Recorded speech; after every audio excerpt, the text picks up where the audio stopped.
एक तो एकादशी माघ शुक्ल माघ एकादशी माँ उतरते की चांदनी एकादशी ग्यास को पूर्ण परमात्मा कबीर देव 120 वर्ष मनुष्य की तरह एक लीला करके अपना तत्व ज्ञान प्रचार करके प्रभु वाले जो गुण हैं वो प्रमाणित करके मगहर उत्तर प्रदेश में गोरखपुर एक जिला है, गोरखपुर शहर से 20-25 किलोमीटर की दूरी पर एक मगहर नगर है छोटा सा।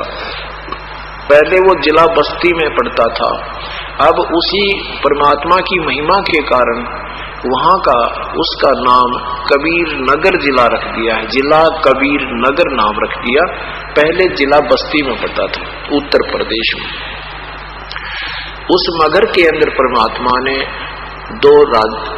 दो एक तो काशी नरेश वीरदेव सिंह बघेल और बिजली खां पठान मगहर नवाब की उपस्थिति में, साथ में लाखों दर्शकों की उपस्थिति में परमात्मा ने शरीर छोड़ा था। नीचे एक चादर बिछाई थी और उसके ऊपर श्रद्धालुओं ने 2-2, 3-3 इंच फूल बिछा दिए थे, अपनी भगवान हमारी इस पर विश्राम करेंगे। परमात्मा ने एक चादर ऊपर ओढ़ी थी और परमात्मा नहीं पाए थे, क्योंकि दोनों राजा लड़ने को तैयार हो गए थे। हिंदू कहते थे हम परमात्मा का शव, अपने पीर का शव अपने हिसाब से लेंगे, काशी में हिंदू रीति से अंतिम संस्कार करेंगे। मुसलमान कहते थे हम शव को नहीं देंगे, ये हमारे क्षेत्र में का शरीर अंत हो रहा है, हम यही मुसलमान विधि से इनका अंतिम संस्कार करेंगे। तो प्रभु ने पहले समझाया था कि निकम्मियों, 120 वर्ष तक मैंने यही ज्ञान दिया था तुम्हें, तुम एक पिता की संतान हो, कोई हिंदू मुसलमान दो नहीं है, तुम अपने आप अपने दुश्मन बने बैठे हो इस काल प्रेरणा हो, काल से प्रेरित होकर। और खबरदार जब तुमने मेरे शव के ऊपर झगड़ा किया तो चाहे इसको आधा आधा पाट लेना। परमात्मा ने लीला की, आकाशवाणी की ऊपर जा लिए, जब वहां से कहा कि देखो चादर उठा के इसमें कबीर नहीं है, क्योंकि काशी के वो पांडे कहा करते थे जो मगहर मरता है वो गधा बनता है, काशी में जो मरता है वो स्वर्ग जाता है। परमात्मा कहते हैं सत भक्ति करने वाला प्राणी चाहे कहीं पर भी प्राण त्याग दे अपने इष्ट देव के लोक को ही जाएगा। ये तुम्हें भ्रमित कर रही है। उस भ्रमणा को खत्म करने के लिए परमात्मा ने वो लीला शरीर त्यागने की वहां की थी। ऊपर आकाश में जब देखा परमात्मा जा रहे हैं तेजों में शरीर युक्त और कह रहे हैं देख लो तुम अपने पतरे भी निकल के मैं कहां जा रहा हूं, स्वर्ग में जाऊंगा या गधा बनूंगा। तब चादर उठाकर देखा तो सबके आकार के तेजों में बहुत सुगंधित फूल मिले, ताजे ताजे। कुरान शरीफ, पवित्र बाइबल, पवित्र गुरु ग्रंथ साहिब, पवित्र कबीर। इस प्रकार परमात्मा ने वो लीला की थी। हिंदू और मुसलमान आपस में सीने से लगकर रो रहे हैं, कृपया जैसे बच्चों के जगत गुरु तत्वदर्शी संत रामपाल जी महाराज के मंगल प्रवचन। गीता ज्ञानदाता अपने विषय में कहता दूसरे अध्याय के 12वें श्लोक में और चौथे अध्याय के 5 और 9 श्लोक में, दूसरे 10वें अध्याय के दूसरे श्लोक में कि अर्जुन तेरे और मेरे बहुत जन्म हो चुके, तू नहीं जानता मैं जानता हूं। इससे सिद्ध है कि गीता ज्ञानदाता भी अविनाशी नहीं है, नाशवान है। इसकी पूजा साधना करने से भी जन्म मृत्यु रूपी दीर्घ रोग नष्ट नहीं हो सकता, शाश्वत स्थान प्राप्त नहीं हो सकता, जो 18वें अध्याय के 62वें श्लोक में वर्णित है, क्योंकि यह परमेश्वर नहीं है। इसलिए गीता ज्ञानदाता 7वें अध्याय के 18वें श्लोक में अपनी गति को यानी ओम नाम के जाप से जो ब्रह्म प्राप्ति है उसको अनुत्तम कह रहा है। इस यानी घटिया है, जन्म मृत्यु का रोग कटे नहीं तो अपने आप अनुत्तम है, उसका क्या यूज। और इनसे कोई पूछता है नाचार्यों से, मंडलेश्वरों से कि गीता जी अध्याय नंबर 7 के श्लोक नंबर 18 में गीता ज्ञानदाता अपनी गति को अनुत्तम क्यों कह रहा है। ये कहते हैं यहां अनुत्तम का अर्थ जैसा तुम जानते हो वैसा नहीं, जिससे उत्तम और ना हो। अरे भले व्यक्ति हो, अनुत्तम के तुमने अर्थ बदल दिए, शब्दों के अनर्थ कर डाले। उत्तम माने श्रेष्ठ और अनुत्तम माने बोला जिस तो उत्तम और ना हो। ये व्याकरण बदल डाली इन लोगों ने। यदि इनकी बात को सत्य माने कि गीता ज्ञान दाता से श्रेष्ठ कोई भगवान नहीं है, तो ये इसका ये अनर्थ करते भी अच्छा लगते। अनुत्तम माने जिससे श्रेष्ठ कोई ना हो। ये तो खुद कहता है कि मेरे और तेरे तो बहुत जन्म हो रही है, तू भी जन्म मृत्यु में रहेगा। ब्रह्मलोक में गया हुआ प्राणी भी वापस जन्म मृत्यु में आता है। गीता जी अध्याय नंबर 15 के श्लोक नंबर 1 से 4 का सारांश है कि तत्वदर्शी संत जब मिल जावे उसके पश्चात परमेश्वर के उस परम पद की खोज करनी चाहिए जहां जाने के बाद साधक फिर लौटकर कभी संसार में नहीं आते। और जिस परमेश्वर ने सब ब्रह्मांडों की संसार रूपी वर्ष की रचना की है, जिसकी प्रवृत्ति विस्तार को प्राप्त हुई है, और उसी की मैं शरण हूं और किसी की पूजा नहीं करनी चाहिए। इसलिए 18वें अध्याय के 62वें श्लोक में कहता कि अर्जुन तू सर्वभाव से उस परमेश्वर की शरण में जा, उसकी कृपा से ही तू परम शांति को और सनातन परम धाम को प्राप्त होगा। और ये घुमा फिरा के श्री कृष्ण पहले छोड़े हैं कि अब अपने बारे में कह रही है। ये अध्यात्म ज्ञानहीन प्राणी के वचन होते हैं ऐसे।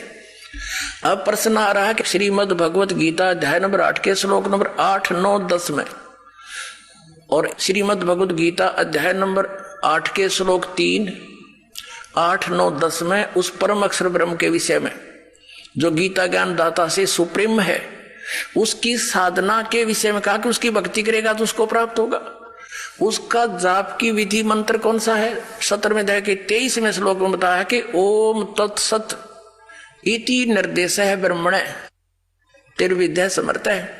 ब्राह्मणा तेन वेदा चाहिएगा विहिता पुरा, यानी सृष्टि के प्रारंभ में जो विद्वान पुरुष होते थे, ब्राह्मण माने विद्वान पुरुष, ब्राह्मण से जो ब्रह्म पहचाना, जो तत्वदर्शी संत की संपर्क में आ गई, वो इसी तरह इसी का जाप करते थे।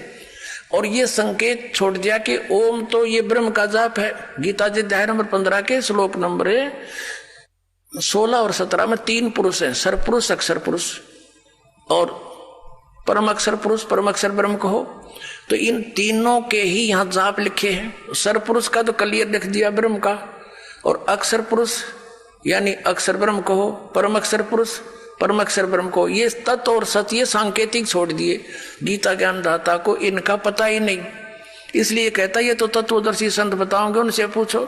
तो श्रीमद् भगवत गीता अध्याय नंबर 8 के श्लोक 8, 9, 10 में कहा है कि उस सच्चिदानंद घन ब्रह्म का जो मंत्र है वो ओम तत्सत है।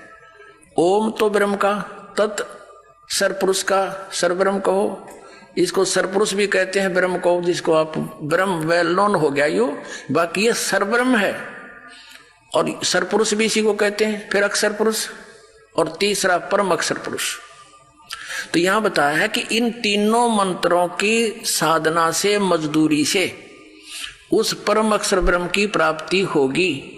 उसकी भक्ति करने वाला उसको प्राप्त होगा और मेरी भक्ति करने वाला मुझे प्राप्त होगा। यह कंसेप्ट क्लियर कर रखा है कि गीता ज्ञानदाता 18वें अध्याय के 62वें श्लोक में उस परम अक्षर ब्रह्म की शरण में जाने को कह रहा है कि जहां जाने के बाद फिर लौट कर संसार में नहीं आते, वो सनातन परम धाम को प्राप्त होते हैं। और ये अज्ञानी क्या कहते हैं? अपने बारे में कह रहे हैं श्री कृष्ण, इनकी बुद्धि श्री कृष्ण तो ऊपर उठी है कौन, इनको अध्यात्म ज्ञान था ही नहीं, डबो दिया पूरा विश्व। बोलो सतगुरुदेव। परम पिता परमात्मा पूर्ण ब्रह्म सर्व सृष्टि रचनहार कबीर देव, कबीर परमेश्वर, ये हम सभी आत्माओं के जनक हैं। ये सर्व उत्पादक प्रभु हैं। ये परमात्मा वही परमात्मा जो हमारे सदग्रंथों में परम अक्षर ब्रह्म के नाम से, परम दिव्य पुरुष के नाम से विख्यात है, प्रसिद्ध है, पूर्ण ब्रह्म के नाम से। वो परमात्मा सतलोक में रहते हैं, जिसको श्रीमद् भगवत गीता अध्याय नंबर 18 के श्लोक नंबर 62 में कहा है कि हे अर्जुन, तू सर्वभाव से उस परमेश्वर की शरण में जा। उसी परमेश्वर की कृपा से ही तू परम शांति को और शाश्वतम स्थानम सनातन परम धाम अर्थात सतलोक को, सतलोक माने अविनाशी, लोक माने स्थान, शाश्वत स्थान भी वही है, सतलोक भी उसी को कहते हैं, वहां चला जाएगा। श्रीमद् भगवद गीता अध्याय नंबर 15 के श्लोक 1 से 4 में भी यही स्पष्ट किया है कि तत्वदर्शी संत की प्राप्ति के उपरांत परमेश्वर के उस परम पद की खोज करनी चाहिए जहां जाने के बाद साधक फिर लौटकर कभी संसार में नहीं आते। तो वो स्थान सतलोक है जिसको वेदों में ध्रुलोक कहा है, रत धाम कहा है। रत माने सत्य, धाम माने धाम, सतलोक, वो सतलोक में रहता है और मनुष्य दृश्य है। पुण्यात्मा, वही परमात्मा उस सतलोक से चलकर सनातन परम धाम से स्वयं गति करके सह शरीर आते हैं और फिर अच्छी आत्माओं को मिलते हैं, उनको तत्व ज्ञान से परिचित कराते हैं। वो परमेश्वर परम अक्षर ब्रह्म, जिसको सत्य पुरुष, अकाल मूर्त, शब्द स्वरूपी राम, सतपुरुष आदि नामों से जाना जाता है, उपमात्मक नामों से, वो कबीर देव हैं, कबीर साहब हैं। ये काशी में आए, बनारस में आए, वो जुलाहा अर्थात वो धानक, वो परम अक्षर ब्रह्म है, वो पूर्ण परमात्मा है। वो प्रत्येक युग में ऐसी लीला किया करते हैं। पुण्यात्माओं, आपका सौभाग्य है कि आप जी को ये यथार्थ ज्ञान सुनने को मिला। ये सदग्रंथ जिनको हम सत्य मानते हैं, जिनमें कौन कौन से सदग्रंथ हैं? पवित्र चारों वेद, ऋग्वेद, यजुर्वेद, सामवेद और अथर्ववेद। पांचवा वेद है, उसका तो इनको ज्ञान ही नहीं है, अभी तक हमारे प्रकाश में आया ही नहीं था। इनके अतिरिक्त पवित्र श्रीमद् भगवद गीता, पवित्र 18 पुराण आदि ये जो सदग्रंथ है, ये लगभग 5500 वर्ष पूर्व श्री वेद व्यास जी द्वारा लिपिबद्ध किए गए थे और आज इनको 5500 वर्ष हो गए हमारे धर्म गुरुओं को पढ़ते और हमें ये कहते कि हम इन्हीं पवित्र सदग्रंथों के आधार से तुम्हें ज्ञान सुना रहे हैं। हमने यही सोचा, यही समझा, यही विश्वास किया इन हमारे धर्म गुरुओं के ऊपर कि हमारे धर्म गुरु ये संस्कृत भाषा से परिचित हैं। इन्होंने हमें जो ज्ञान दिया वो वेदों, गीता और पुराणों वाला ही होगा। परमेश्वर ने 600 वर्ष पहले आकर के बताया कि आपके ये धर्म गुरु जो हैं, हिंदू और मुसलमानों को दोनों को ही कहा था कि आपके जो धर्म गुरु हैं ये तुम्हें यथार्थ ज्ञान नहीं बता पा रहे क्योंकि ये तत्व ज्ञान से अपरिचित है।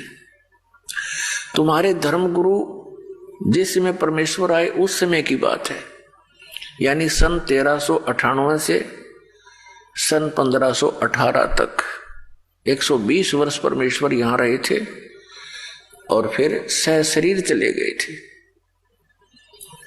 तब उन्होंने कहा था कि न तो हिंदुओं के धर्मगुरु अपने सदग्रंथों से परिचित और न ही मुसलमानों के धर्मगुरु अपनी कुरान शरीफ के यथार्थ ज्ञान से परिचित।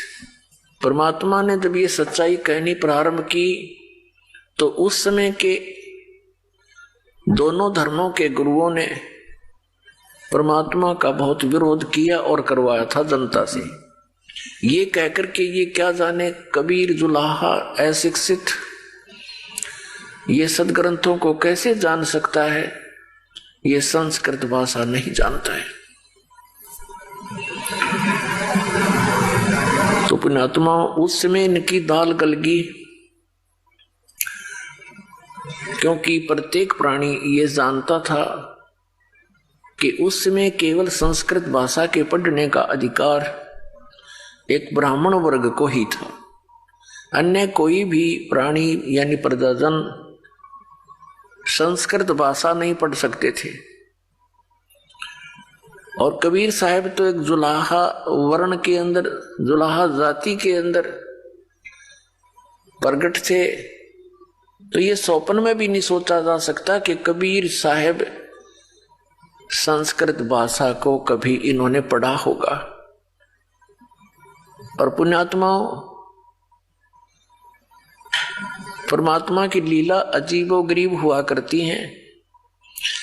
उन्होंने जानबूझकर इस वर्ण में शरण यानी इस वर्ण में रहे आए प्रकट हुए, क्योंकि कोई ये ना समझ ले आने वाले समय में कि यदि वो ब्राह्मण वर्ण में होते तो ये सोच सकते थे कि उन्होंने कभी सदग्रंथों को पढ़ लिया होगा, इसलिए उन्होंने अपनी वाणी में ये सब यथार्थ लिख दिया।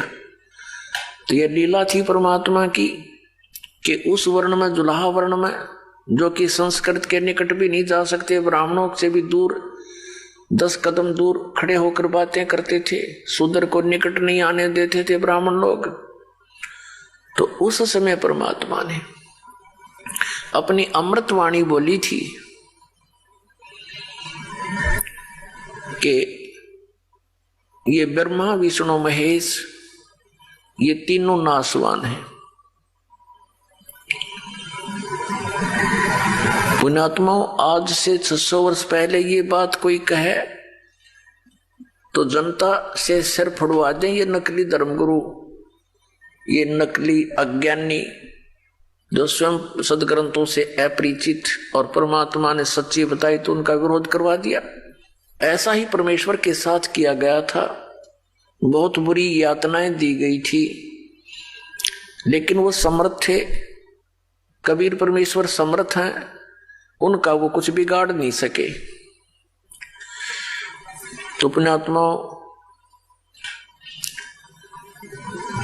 आज हम परमात्मा ने शिक्षित किए और ये समय दिया, पहले निर्धारित किया हुआ था कि कलयुग के जो बिचली पीढ़ी आवेगी उसमें सभी प्राणी शिक्षित कर दिए जाएंगे और फिर वो सदग्रंथों को स्वयं अपनी आंखों देखेंगे और परमात्मा को पहचान लेंगे, और इन नकलियों से भी वो फिर दूर हट जाएंगे जिन्होंने इतना जीवन नष्ट करवा दिया हमारे पूर्वजों का। हमारे सदग्रंथ बताते हैं कि श्री ब्रह्मा, श्री विष्णु, श्री शिव जी ये नासवान हैं, इनकी जन्म मृत्यु होती है, इनके माता पिता हैं। और हमारे धर्मगुरु कहा करते थे ये अजर व अमर है। एक ब्रह्मा जी को तो ये बताते थे इनकी जन्म मृत्यु होती है, लेकिन भगवान विष्णु, भगवान शिव को ये कहा करते थे इनकी जन्म मृत्यु नहीं होती। आपको थोड़ा सा कंसेप्ट क्लियर करते हैं कि ब्रह्मा, विष्णु, महेश तीनों नासवान हैं, इनकी जन्म मृत्यु होती है। और इनकी माता कौन है देखिएगा, श्रीमद देवी भागवत सचित्र मोटा टाइप, गीता प्रेस गोरखपुर से प्रकाशित है। संपादक हनुमान प्रसाद पोदार चिमनलाल गोस्वामी। कहाँ से प्रकाशित है? प्रकाशक एवं मुद्रक है गीता प्रेस गोरखपुर, गोविंद भवन कार्यालय कोलकाता का संस्थान। ये इनके फैक्स और फोन नंबर। इसके 123 पृष्ठ पे और तीसरे स्कंद में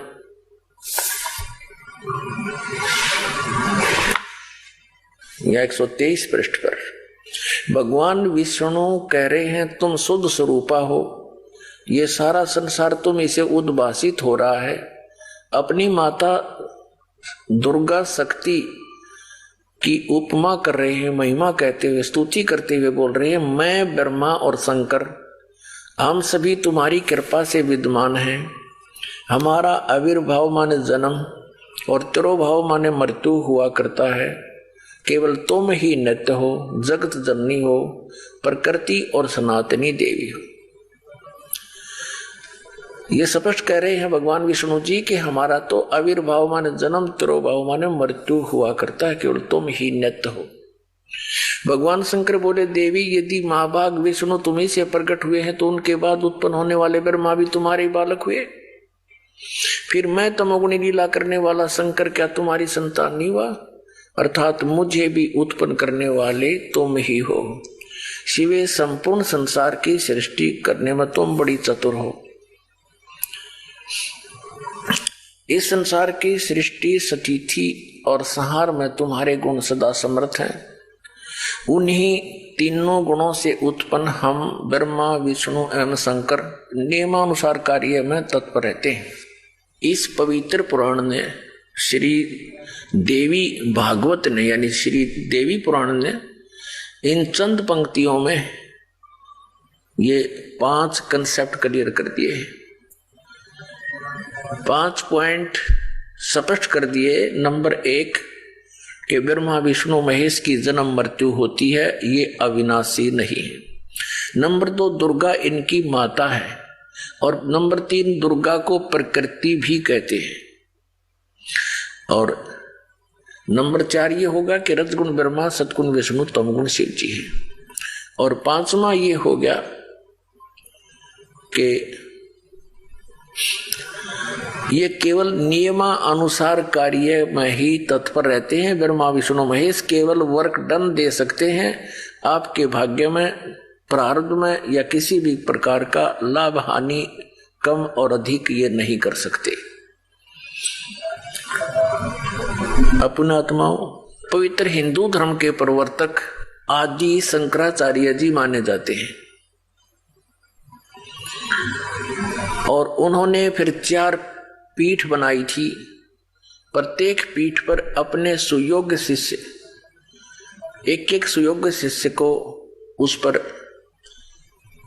दोस्त प्रतिष्ठित किया था।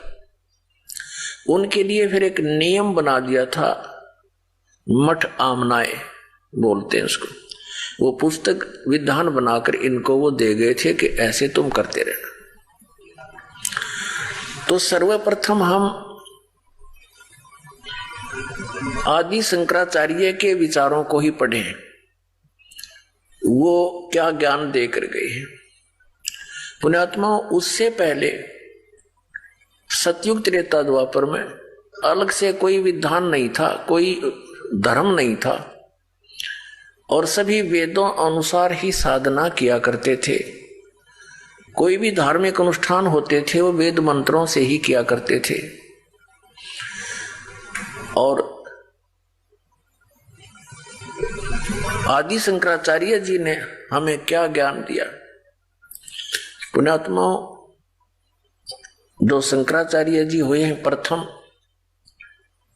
उनका एक बहुत बड़ा योगदान है, एक बड़ा उपकार है। उन्होंने बुद्ध धर्म के प्रचार को रोक दिया। चीन में हुआ था बुद्ध धर्म का प्रचार, पूरा चीन नास्तिक हो गया। कारण क्या रहा कि महात्मा बुद्ध जी ने जो परमात्मा से राहत पाने की पूजा की विधि बताई, वो शास्त्र विधि को त्याग कर मनमाना आचरण था, जिस कारण से आध्यात्मिक लाभ किसी को नहीं हुआ।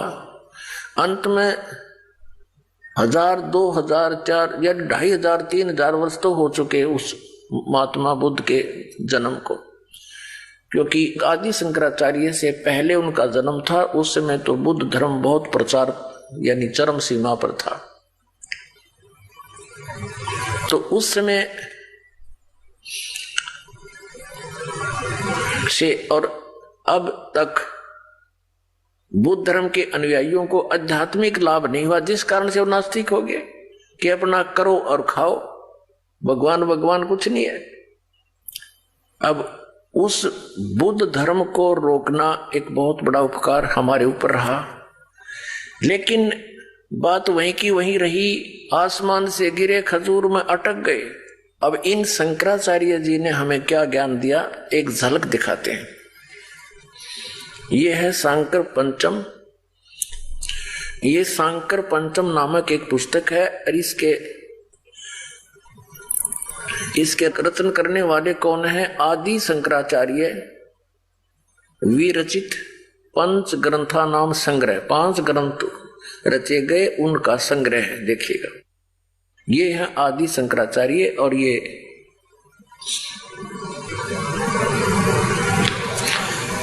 इसकी अनुवादकर्ता कौन है? इन्होंने संस्कृत में लिखा था। अनुवाद करता है, व्याख्याकार हैं जगत गुरु शंकराचार्य स्वामी स्वरूपानंद सरस्वती जी महाराज।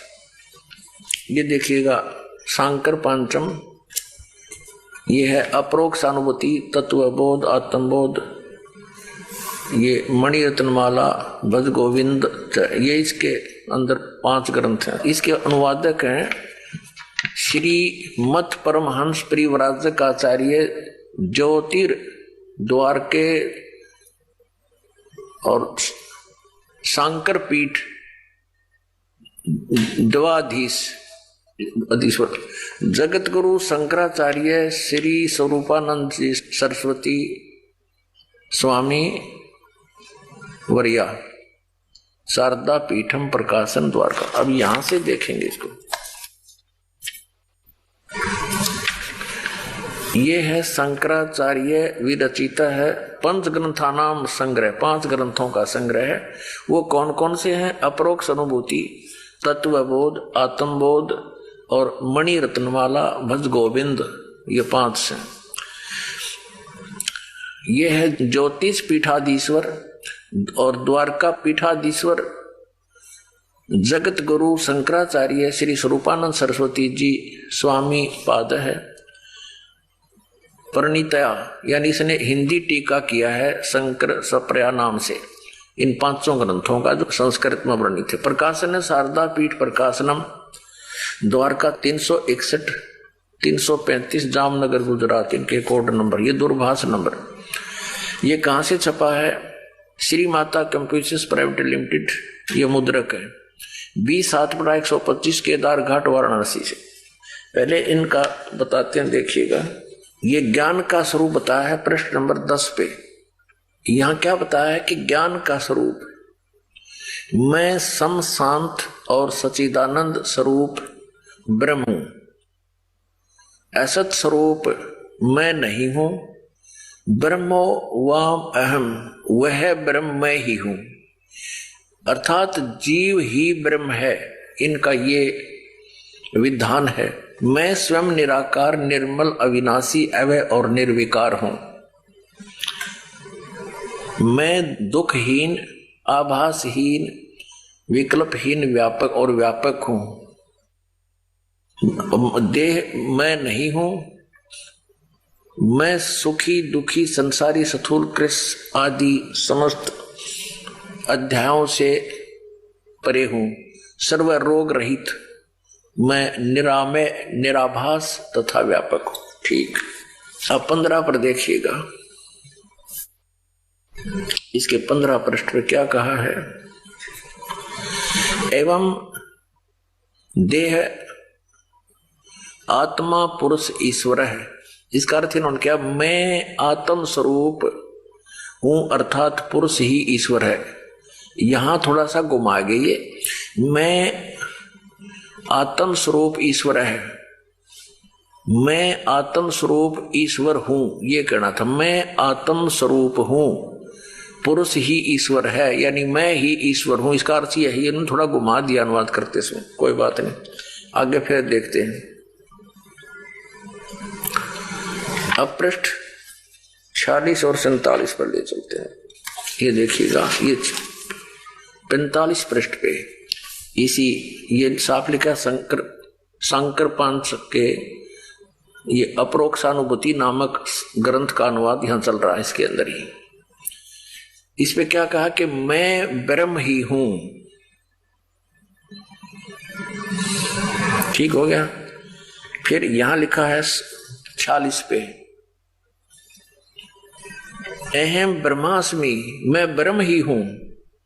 यह सदवर्ती से जो परमानंदायिनी निरालम सतीथि है उसे ध्यान कहते हैं। ये इनका ध्यान है कि मैं ब्रह्म ही हूं, मैं भगवान ही हूं।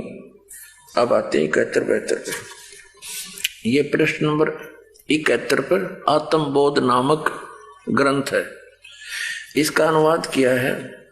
यहां देखिएगा, किंतु असंग सचिदानंद स्वरूप प्रकाश रूप सर्व अंतर्यामी चिदाकाश स्वरूप हूं मैं ही। मैं देह हूं, पुरुष हूं, ऐसा नहीं। ये तो सब नकारा किया कि ऐसा निश्चय नहीं होना चाहिए, पुरुष नहीं हूं। किंतु ये है, आगे फिर लिखा है कि मैं स्वयं ब्रह्म ही हूं, मैं स्वयं भगवान ही हूं, जीव के विषय में ये ज्ञान है इनका। अप्रोक्ष ज्ञान द्वारा संपूर्ण कर्म बंधनों से वह ज्ञानी सर्वथा मुक्त हो जाता है, वही सच्चा जीवन मुक्त है। अब 72 पर देखिए,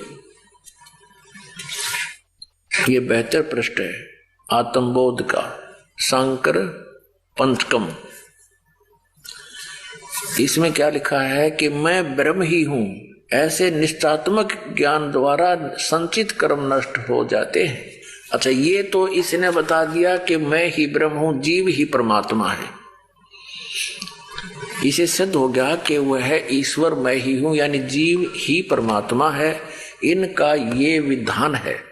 और फिर ये क्या कहते हैं, श्री कृष्ण और शंकर भगवान की पूजा करनी चाहिए। देखिएगा, इसी के शंकर पांचम चल रहा है 136 पर। ये शंकर पांचम पंच के श्री मणि रत्नमाला में 136 पृष्ठ पे ये यहाँ इसका श्लोक है। इस श्लोक का ये स्वरूपानंद जी श्री आदि शंकराचार्य द्वारा लिखे गए अपने अनुभव का ही अनुवाद कर रहे हैं। इसमें पूछा कि कार्य किम, क्या करना चाहिए, किम विधेयम, क्या विधान है, तो कहता मलिनम शिव अर्चा। यहां देखा इसका उत्तर, ये प्रश्न, ये क्या प्रश्न, क्या करना चाहिए। शंकराचार्य जी कह रहे हैं भगवान शिव की पूजा करनी चाहिए। फिर जीव कहां गया। अब भगवान शिव की पूजा करनी चाहिए तो जीव कहां रह गया भगवान। फिर आगे और दिखाते हैं इनके कलाबाजी, 128 पृष्ठ पे दिखाते हैं आपको।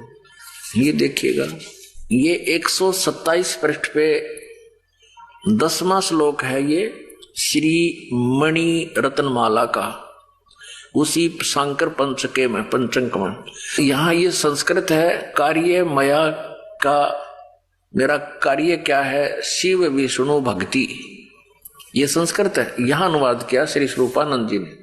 वो श्लोक है संस्कृत में शंकराचार्य का, आदि शंकराचार्य। प्रश्न मुझे क्या करना चाहिए, ये इसमें शपथ है कि मया कार्य मया का, मुझे क्या करना चाहिए।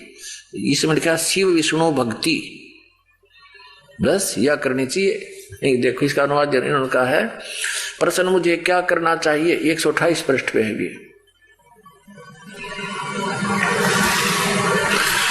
मुझे क्या करना चाहिए, भगवान शिव और विष्णु की भक्ति करनी चाहिए। अब जीव की तरह गया वो फिर भगवान। अब परमात्मा कहते हैं ये माला पैर हुए हैं मुक्ता, सटदल उआ बाई बकदा। ये उआ बाई बकरे है इनका कोई सिर पैर इन शंकराचार्यों के ज्ञान का, ना कोई वेद आधार। श्रीमद् भगवत गीता में कहीं लिखा है शंकर और विष्णु की पूजा करने को, शिव की और विष्णु की पूजा करने को।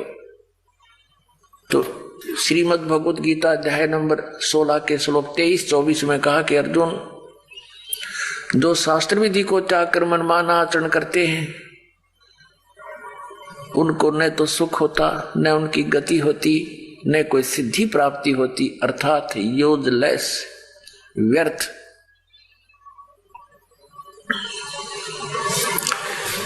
अब देखिएगा इसी 128 पृष्ठ पे शंकर पांचम वही चल रहा है, शंकर पांचम। और ये श्री मणि रत्नमाला 128 पृष्ठ पे आपने पूछा, इन्हीं का प्रश्न है, मूर्ख कौन है? जिसमें विवेक नहीं वह मूर्ख है। अब देखिए इनका विवेक, मुझे क्या करना चाहिए? भगवान शिव और विष्णु की भक्ति करनी चाहिए। और देखिए अब 72 पृष्ठ पे 71 पृष्ठ पे क्या कह रहे हैं, मैं स्वयं ब्रह्म ही हूं, आत्मा ब्रह्म है।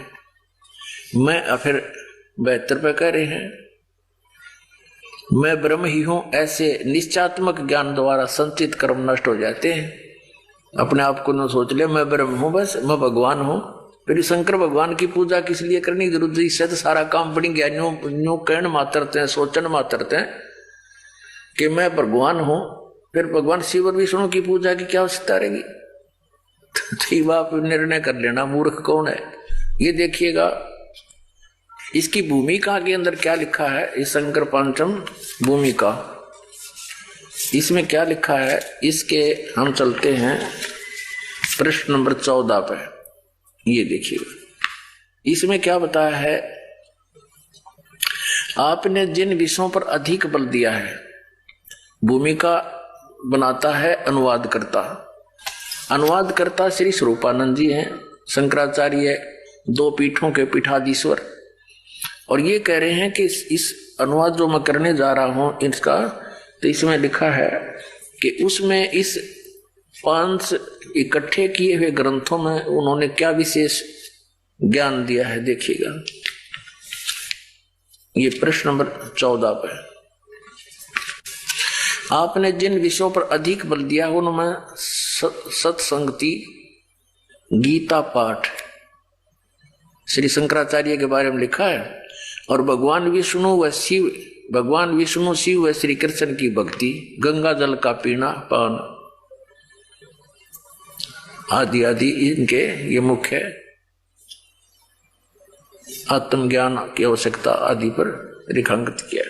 आप जी को आदि शंकराचार्य जी के विचार सुना रहा है ये दास, और कहते हैं परमात्मा कहते हैं कबीर साहब जी के एक हाथी के पैड़ में और सब जीवों की पैड़, यानी एक आदि शंकराचार्य के विचार आपके रूबरू हो जाएंगे तो समझ लेना कि अन्य वर्तमान के जो शंकराचार्य जी हैं वो उन्हीं के ज्ञान का आगे प्रचार ही कर रहे हैं। बस इतनी सी बात है। देखिएगा इसके पृष्ठ 58 पर ले चलते हैं आपको। ये देखिएगा शंकर पंच के तत्वबोध 58, यह इन्होंने तत्व विवेक किया है। तत्व विवेक क्या है? ये तत्व विवेक यानी तत्व विवेक क्या है, इसका ये हिंदी है। तत्व विवेक क्या है? उत्तर है शंकराचार्य जी का, आदि शंकराचार्य जी का, आत्मा सत्य है और उससे भिन्न संपूर्ण जगत मिथ्या है। इसी नित्य ज्ञान को तत्व विवेक कहते हैं। अब आगे दिखाते हैं आपको।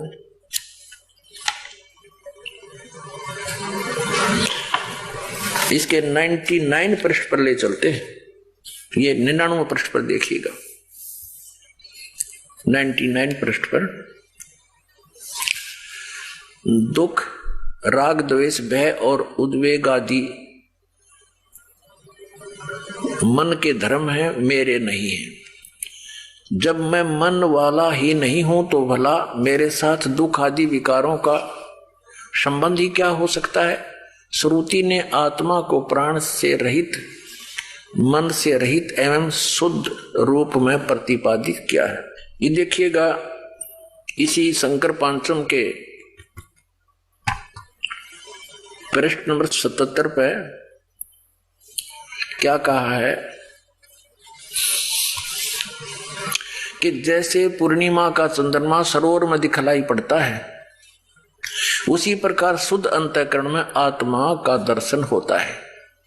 ठीक है, अच्छा अब आते हैं। अब इन्होंने यहां बताया है 10 पृष्ठ पे कि मैं स्वयं निराकार यानी आत्मा निराकार, निर्मल, अविनाशी, अव्यय और निर्विकारी हूं। आत्मा को निराकार बता रहे हैं ये कि मैं निराकार हूं खुद। और यहां कह रहे हैं जैसे पूर्णिमा का चंद्रमा सरोवर में दिखाई पड़ता है, उसी प्रकार शुद्ध अंतःकरण में आत्मा का दर्शन होता है। अब 64 पृष्ठ पर देखिएगा, आत्मा को डिफाइन किया है। आत्मा क्या है? आत्मा क्या है? आत्मा सत्य है, चित्त है, आनंद है, बस निराकार है। आत्मा सत्य है, चित्त है और आनंद है, सच्चिदानंद रूप है। यानी सच्चिदानंद ये भगवान को भी कहते हैं और आत्मा को भी, यानी आत्मा और जीव को एकीकरण किया है। इसको ये अद्वैत मत बोलते हैं। ये इनके घर का है, ना वेदों और ना ग्रंथों में कहीं प्रमाण नहीं, सदग्रंथों में। एक कंसेप्ट और क्लियर करते हैं कि विश्वनाथ यानी नारायण कौन है, 123 पृष्ठ पे, फिर आगे चलेगा आपको। ये देखिएगा 123 पृष्ठ पे, 123 पृष्ठ पे श्री मणि रत्नमाला में ये क्या बताया है कि शिष्य का प्रश्न, हे गुरु, हे कृपालु, मैं इस अपार संसार समुद्र के बीच में डूब रहा हूं, मेरे लिए बचने का कोई उपाय है, कोई शरण है? कृपा उपदेश करने की कृपा कीजिए। गुरु का उत्तर, जो सारे संसार का ईश्वर है, उसके चरण कमल का ध्यान ही सबसे बड़ी नौका है, जिस पर चढ़कर तुम संसार समुद्र के पार जा सकते हो। विश्व पाद अंबुज भगवान विश्वनाथ के चरण कमल रूपी जहाज में बैठो, वे तुम्हें पार लगाएंगे। वे ही विश्वनाथ हैं, वे ही श्री कृष्ण हैं, वे ही विष्णु हैं। अपने आत्माओं, एक तरफ तो ये कहते हैं मैं ही परमात्मा हूं, और दूसरी तरफ कहते हैं कि विष्णु, श्री कृष्ण, श्री विष्णु ये विश्वनाथ हैं, सॉरी यानी ब्रह्मांडों के मालिक हैं। अपने आत्माओं, अब इनकी वे ऑफ वर्शिप क्या है, थोड़ा सा ये झलक और दिखाते हैं।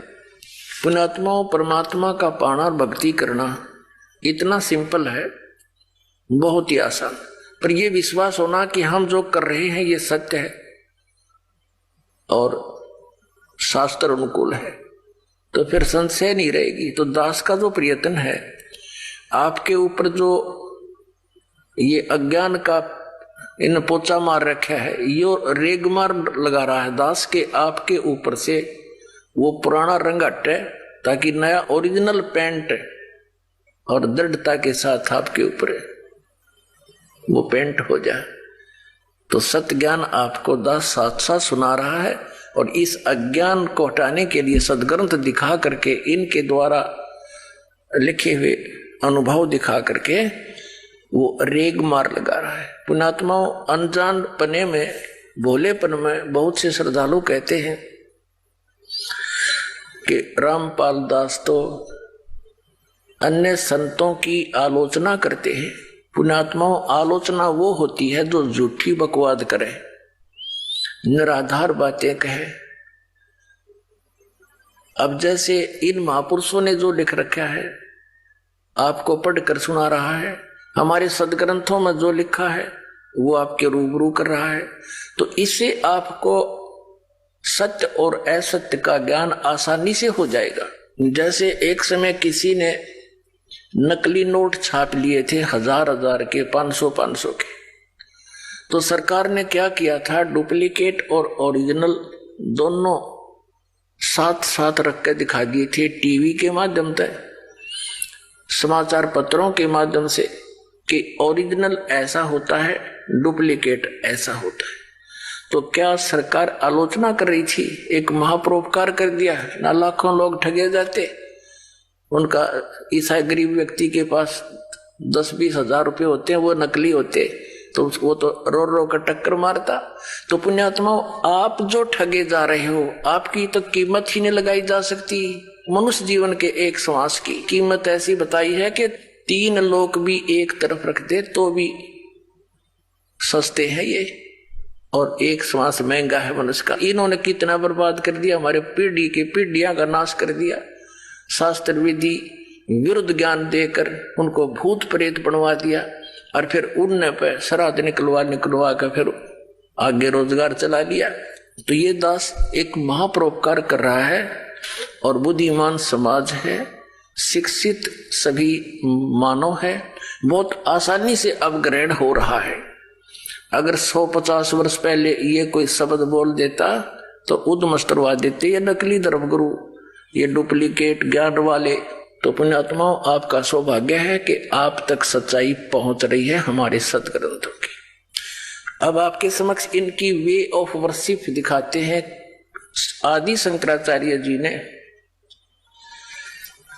कौन सी भक्ति बताई है। एक तो यह बता दी श्री शिव और कृष्ण और विष्णु की भक्ति करो, श्री शिव जी की भक्ति करो, गीता का पाठ करो। फिर ये क्या बताते हैं, प्रातः उठ के, ये देखिएगा एक और दिखाते हैं बीच में इनकी कलाबाजी देखी 69 पे। आत्मबोध में माया उपाधि वाले चेतन को ईश्वर कहते हैं और इस प्रकार उपाधि भेद से जीव ईश्वर भेद दृष्टि जब तक रहती है तब तक जन्म मरण आदि रूप संसार निवृत्त नहीं होता। इसलिए जीव ईश्वर में अभेद दृष्टि होनी चाहिए, यानी जीव और ईश्वर एक है। हो गया क्लियर? जीव ही ब्रह्म है, जीव ही ईश्वर है, यह कसर रह रही थी। अब 51 पृष्ठ पर आते हैं, ये देखिएगा 51 पृष्ठ पे इनकी पूजा क्या है। यह संपूर्ण जगत अदृश्य भाव रूप चेतन में है। इस प्रकार बुद्धिमान पुरुष सावधान होकर नित्य प्रति अपने आत्मा का ब्रह्म भाव से चिंतन करे।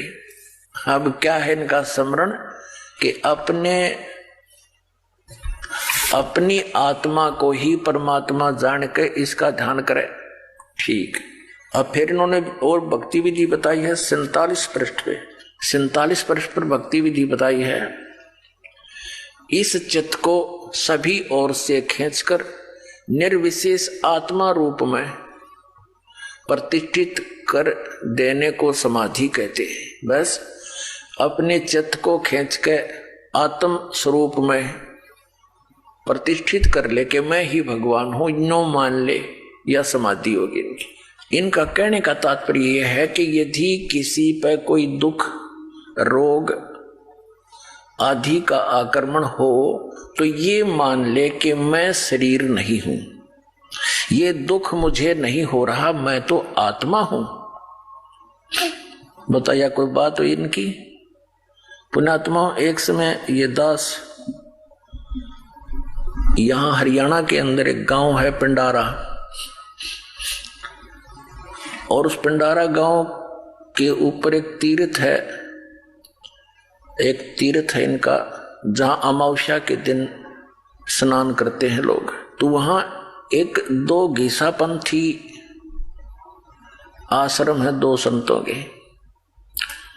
तो उनमें से एक ने सत्संग करवा रखा था 4-5 दिन का।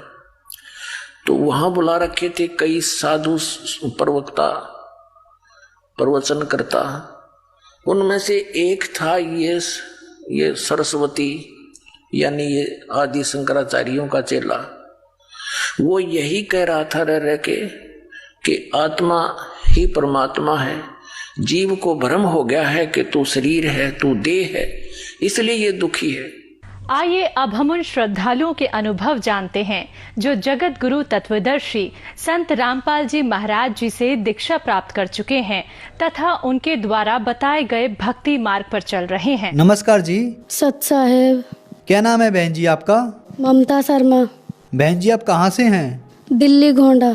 बहन जी संत रामपाल जी महाराज से नाम दीक्षा आपने कब ली? 12 जून 2014। संत रामपाल जी महाराज से नाम दीक्षा लेने से पहले क्या आप कोई भक्ति साधना भी करते थे? जी, हम ब्रह्मा विष्णु महेश की भक्ति करते थे और उससे भी ज़्यादा हम दुर्गा को मानते थे। दुर्गा की भक्ति इतनी करते थे, नवरात्रों में व्रत रहते थे, व्रत इतना ज़बरदस्त करते थे कि बस एक ही टाइम खाना खाना है, एक ही टाइम पानी पीना है, बाकी कुछ नहीं करना। अगर 2 बार खा लिया तो बस ये सोचते थे माँ दुर्गा नाराज़ हो जाएंगी। और इतना करते करते भी फिर भी मन में शांति नहीं थी बिल्कुल भी। बस ये सोचते थे कि क्या करें, सब बोलते हैं कि एक ही मालिक है, एक ही सच्चा, सबका मालिक एक है, वो कौन सा मालिक है ये सोचते थे, पता नहीं चलता था। फिर भी हम ब्रह्मा विष्णु महेश माँ दुर्गा के पीछे पड़े थे। हमारे हस्बैंड हैं वो इतना नशा करते थे, मैं ये सोचती थी अगर कोई भगवान है तो इनका नशा छुड़वा दे। यही सिगरेट वगैरह गांजा पीते थे, घर में बहुत कलेश रहता था और जुआ वगैरह भी खेल लेते थे। और इतनी बीमार रहती थी मैं, बहुत बीमार रहती थी हर टाइम। कभी कुछ, कभी दांत में दर्द, कभी कान में दर्द, कभी बुखार, कभी कुछ, और भी कुछ नहीं तो बस टाइफाइड हो जाता था जल्दी जल्दी। उस भक्ति से हमें कोई लाभ नहीं मिला, कोई परेशानी हल नहीं हुई हमारी, और बल्कि हानि होती थी हमें। बहन जी, आपने बताया कि आप ब्रह्मा विष्णु महेश की भक्ति करती थी, माता दुर्गा की भी भक्ति करती थी। माता दुर्गा में आपका अटूट विश्वास था। इन सब भक्ति साधनाओं से आपको कोई लाभ नहीं मिला, आप बीमार रहने लगी, आपके पति भी नशा करते थे, आपकी आर्थिक स्थिति बहुत ज़्यादा खराब हो गई। तो फिर संत रामपाल जी महाराज की शरण में आप कैसे आई? संत रामपाल जी महाराज जी की शरण में हम ऐसे आए कि हमारे देवर हैं, उनके दोस्त हैं गिरीश भगत जी हैं, वो हमारे घर पे आए, ऐसी परमात्मा की चर्चा कर रहे थे। तो ऐसी हमारे हस्बैंड बोले पता नहीं ये गिरीश तो क्या क्या बोलता रहता है, बस अपने गुरुजी की तारीफ़ करता रहता है, अपने गुरुजी की तारीफ़ करता रहता है। जब देखो तीसरे दिन चल देता है यहाँ और बस अपने गुरुजी की, संत रामपाल जी महाराज जी की बातें करता रहता है। ऐसा क्या है संत रामपाल जी महाराज में, ऐसा क्या है, हमें नहीं पढ़ना किसी गुरु के चक्कर में। और मैं बोलती थी उनसे नहीं, एक बार जाके तो देखो, क्या पता कुछ हो वहाँ पे। तो वे बोलते थे नहीं पागल है क्या तू, हमारी कोई अभी भक्ति की उम्र है, जब 40-50 के हो जाएंगे तब भक्ति करेंगे हम, उससे पहले हमें कोई भक्ति नहीं करनी। हम तो बस अभी कर रहे हैं, खा रहे हैं, कमा रहे हैं, बच्चों को पालना है, अभी कोई भक्ति नहीं करनी हमें, ये बोलते रहते थे वो। तो फिर उन्होंने एक दिन पे आए गिरीश भगत जी और हमें समझाया भैया एक बार चल के तो देखो, वहाँ पे देखो तो सही, संत रामपाल जी महाराज आए हैं, पूर्ण परमात्मा हैं वो, और उनका ज्ञान समझो, शास्त्रों के अनुकूल भक्ति बताते हैं वो। तो ऐसी एक दिन आए वो हमारे घर पे और बोलने लगे ऐसी, और हम सब बैठे थे। एक बार हमारे हस्बैंड बोले नहीं एक बार मैं चलूँगा तुम्हारे साथ गिरीश, और मैं देखता हूँ कैसा हिसाब किताब है वहाँ का। बरवाला आश्रम में गए वो वहाँ चले गए। वहाँ जाके उन्होंने देखा संत रामपाल जी महाराज जी के आश्रम में, तो उन्होंने देखा कि हाँ यह तो सद्भक्ति बताते हैं, भक्ति का सही रास्ता दिखाते हैं, और गुरु जो होते हैं वो तो उनके जो शिष्य होते हैं वो नामदान देते हैं। यहाँ तो संत रामपाल जी महाराज खुद देते हैं अपने उस मुंह से नामदान, हमें नहीं लेना किसी और से, हमें तो संत रामपाल जी महाराज जी से ही नाम लेना है। वे गए, फिर उन्होंने जहाँ पे नाम दीक्षा मिल रही थी वहाँ उन्होंने नियम समझाए, फिर उन्होंने संत रामपाल जी महाराज जी से नाम ले लिया। मैंने उनके 1 महीना बाद 12 जून 2014 को ले लिया था। बहन जी, हमने सुना है कि जो भी श्रद्धालु संत रामपाल जी महाराज से नाम दीक्षा लेते हैं उनको बहुत सारे लाभ प्राप्त होते हैं। तो क्या संत रामपाल जी महाराज से नाम दीक्षा लेने के बाद आप लोगों को भी कोई लाभ प्राप्त हुए? मेरे पति बहुत नशा करते थे, गांजा पीते थे, सिगरेट पीते थे। संत रामपाल जी महाराज जी के नाम लेने के बाद उनका सारा नशा छूट गया और वे सही भक्ति करने लगे। सबसे पहला लाभ हमें ये हुआ। अब दूसरा लाभ ये हुआ, उनको डेंगू हो गया था। डेंगू हो गया, उनकी प्लेटलेट बहुत गिर गई थी, 17,000 प्लेटलेट रह गई थी उनकी। तो डॉक्टरों ने बोला कि या तो इन्हें खून चढ़ाना पड़ेगा या फिर प्लेटलेट चढ़ेंगी इनके, दोनों में से कोई एक चीज़ चढ़वा लो। तो हमने बोला नहीं, हमें नहीं चढ़वानी, हमें अपने संत रामपाल जी महाराज पे पूरा विश्वास है। हमने मन ही मन संत रामपाल जी महाराज जी से प्रार्थना लगाई और प्रार्थना लगाने के बाद संत रामपाल जी महाराज जी का ये संदेश आया कि कबीर परमात्मा दया करेंगे। उसके बाद उनकी 17,000 प्लेट थी। 17,000 प्लेट के बाद ना तो हमने कोई खून चढ़वाया ना प्लेट चढ़वाई। उसके बाद उनकी 50,000 प्लेट लेट हो गई। और उसके बाद परमात्मा संत रामपाल जी महाराज जी का इतना चमत्कार हुआ, मन ही मन प्रार्थना करी थी। उसके बाद उनकी 50,000 प्लेट लेट हो गई और भगत जी कपिल कुमार पूरी तरह से ठीक हो चुके। और पर डॉक्टर बोले ये तो कोई चमत्कार है, ना तो उनके खून चढ़ा ना कोई उनके प्लेट चढ़ी, ये तो भाई तुम्हारा कोई चमत्कार है। तो हमने बोला ये हमारे परमात्मा का चमत्कार है, संत रामपाल जी महाराज जी का चमत्कार है। और एक बार मेरे हाथ में सेप्टिक हो गया था 2016 में। सेप्टिक होने के बाद हम गए डॉक्टर के पास। डॉक्टर देख के ही मेरे हाथ को दंग रह गए और बोला डॉक्टर ने, अरे ये क्या हुआ तुम्हारे हाथ में, तुम्हारे हाथ में तो बहुत ज़्यादा सेप्टिक है। तो सेप्टिक कितना होगा? डॉक्टरों ने कहा अरे नहीं ये अब ठीक नहीं होगा, तुम्हारा हाथ तो काटना ही पड़ेगा। हमने परमात्मा से प्रार्थना लगाई, संत रामपाल जी महाराज जी से। संत रामपाल जी महाराज जी ने कहा कि कबीर परमात्मा दया करेंगे, भक्ति करो अपनी। तो उसके बाद मेरे हाथ में इतना आराम आ गया संत रामपाल जी की दया से कि मेरा हाथ सही होता ही चला गया, फिर एकदम सही हो गया। बल्कि हमारे डॉक्टर तो यूँ कह रहे थे कि तुम्हारा हाथ तो काटना ही पड़ेगा, इतना ज़्यादा सेप्टिक हो गया है तुम्हारे हाथ में, इसे कोई बचाने वाला नहीं है। हमने बहुत केसेस देखे हैं ऐसे कि सेप्टिक हो जाता है और फिर ठीक नहीं होता। इतना हो गया था कि यहाँ से इसे काटना पड़ता और ये उंगली भी मेरी चलती नहीं थी, बिल्कुल जाम हो गया था हाथ। संत रामपाल जी महाराज जी से इतना लाभ हुआ हमें। एक बार हमारे हस्बैंड और हम कहीं जा रहे थे और मेरा एक बच्चा है, उसका शीनू नाम है, और वो बीच में बैठा था, मैं पीछे, वो चला रहे थे। तो एक मोड़ पे मोटरसाइकिल फिसल गई। उसके बाद फिसलने के बाद हम दोनों, मेरा बच्चा और मैं, गिर गए और इतनी तेज़ गिरे कि मेरे बेटे के सर में इतना मोटा फोड़ा हो गया। और मैं सोचने लगी हाय ये क्या हो गया, अब तो पता नहीं इसको क्या होगा। मैं मन ही मन संत रामपाल जी का सुमरण करती रही, सतनाम का सुमरण करती रही। और सुमरण करते करते मैंने आँख बंद कर ली। आँख बंद करके खोली तो देखा संत रामपाल जी महाराज जी का इतना चमत्कार हुआ, मेरे बेटे को तो जरा सी खरोच तक नहीं आई और वो बिल्कुल ठीक है। और हमारे घर में आर्थिक परेशानी भी बहुत रहती थी। हमारे हस्बैंड CNG पंप जो होते हैं ना, उन पे मैनेजर हैं। उसके बाद उन मैनेजर होने के बाद भी घर में इतनी तंगी रहती है। ससुर जी हमारे गवर्नमेंट रिटायर्ड हैं। नाम लेने से पहले हम इतने परेशान रहते थे पैसों से, हर चीज़ से उधार लेना यहाँ वहाँ से, फिर भी हम इतना हाथ टाइट रहता था। उनकी गवर्नमेंट जॉब है कि बस पूछो मत, ले दे के खर्चा चलाते थे। और आज संत रामपाल जी महाराज जी की इतनी दया हुई है हमारे ऊपर, 2 मकान है हमारे, गाड़ी भी है हमारे, यहाँ पे सब कुछ है। परमात्मा की इतनी दया है हमारे ऊपर। और लाभ ये है कि एक बार 2017 में मेरे बच्चेदानी में गांठ हो गई थी।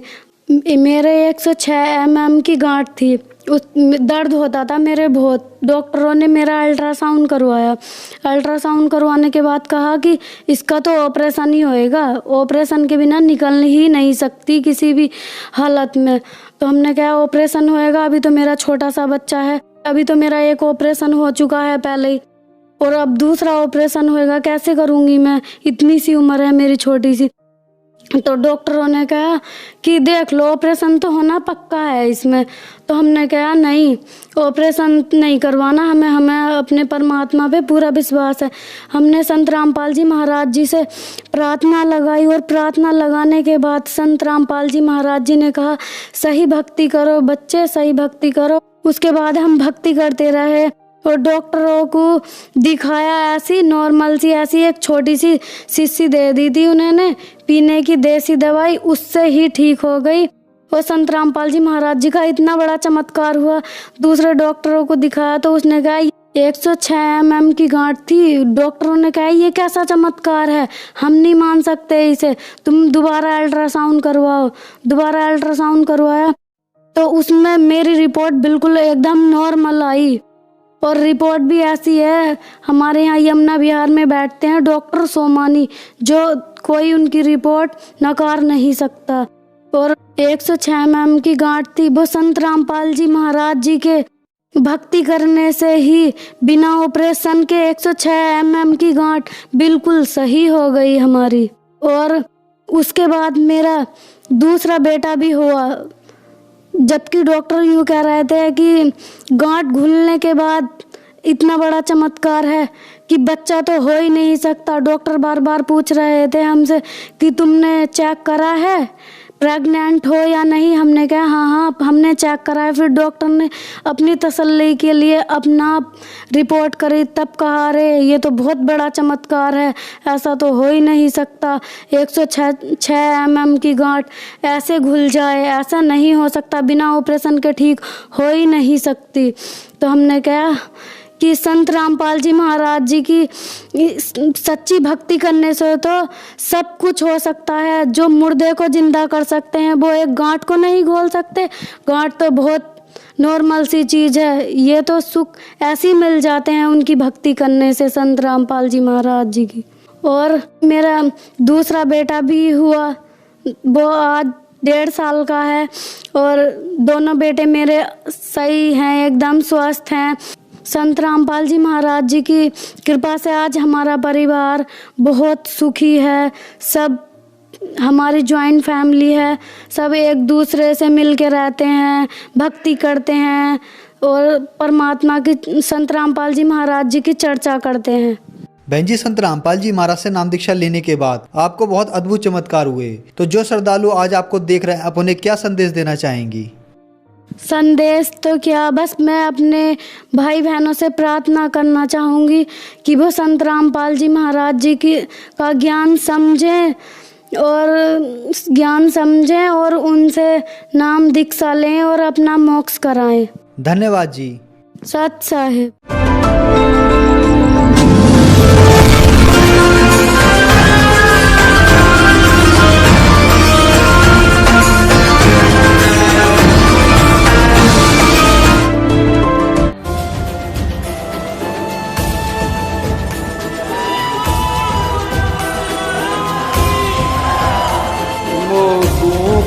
ढूंढे बंदे मैं तो तेरे पास में, मोकू कहाँ ढूंढे रे बंदे मैं तो तेरे पास में, मैं तो